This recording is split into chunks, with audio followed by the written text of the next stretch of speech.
Today we're going to solve an easy problem, implement POW.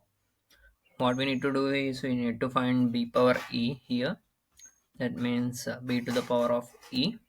We can just write the default built-in function if we want to do this, or else we can do this in this way. If e is equal to 0, anything power 0 is 1.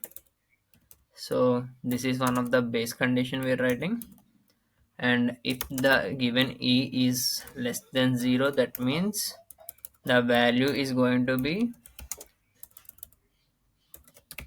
1 by self dot power of 1 comma sorry b comma minus 1 into e. That means we'll calculate the real power of it and do 1 by, and let us take the temp be the power of b comma e by 2. That means we'll calculate only half of it. And if the given e percent 2, that means if it is a even number, e is even number, then we'll just return temp into temp.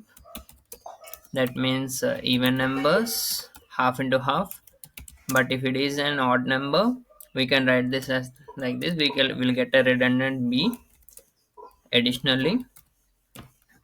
So let us run this and check if it works.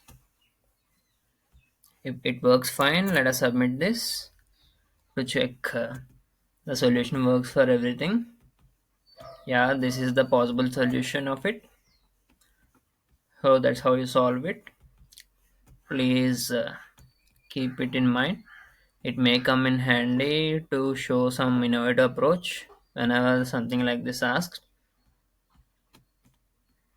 Actually, this is not asked in any interview, I think. So please go through this and do subscribe and do share, and please give a like, and thank you all.